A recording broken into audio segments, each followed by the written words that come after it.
1 hour and 20 minutes. That's how long it takes me to drive from Antwerp in Belgium to Maastricht in the Netherlands.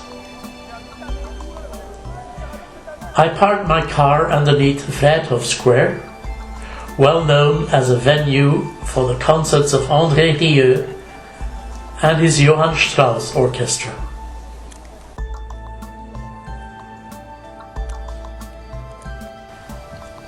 Maastricht is a beautiful city that invites you to stroll between its many historical buildings. I thoroughly enjoyed my walk in Maastricht, and I would recommend that you come here to explore the splendor of this city. As I visit some of Maastricht's churches, I'm reminded of people's devotion in days of yonder.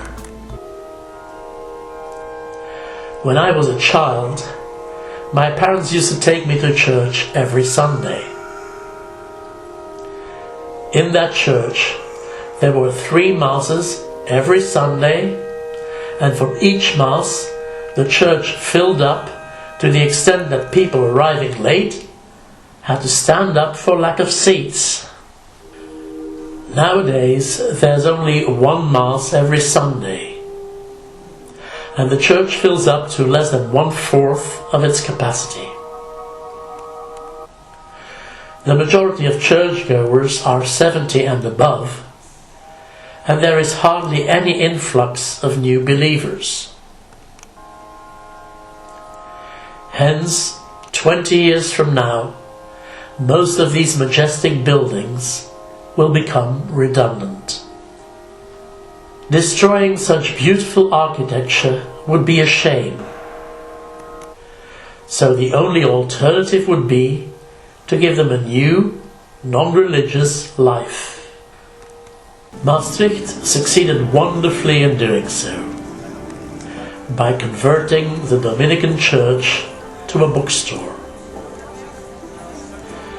This church dates from the 13th century, and the interior wall painting, dating from 1337, is of great cultural and historical significance. In 2006, the church was completely restored and now houses a bookstore. The Dominican Church of Maastricht is not the only church to have found a new destination. There are examples all over Europe of churches that have been converted to hotels, restaurants, or concert halls. And I'm sure successful brainstorming sessions will reveal many other uses for buildings that can no longer serve the purpose for which they have been built, but are too beautiful to pull down to make room for a skyscraper. What about all these expensive religious artifacts that are stored in churches all over the world? Here in Maastricht, for example, there's the Basilica of Saint Servaas, with its crypt and treasure house.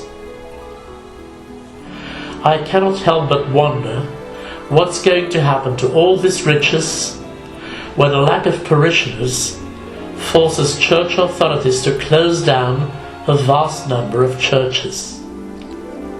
I hope that church leaders will be sensible enough to auction these items and use the proceeds to alleviate some of the poverty in the world. From their perspective of devotion to a higher cause, they should lead by example when it comes to helping those who are unable to help themselves. I hope you enjoyed watching this episode of Home Base Belgium. Don't forget to hit the subscribe button.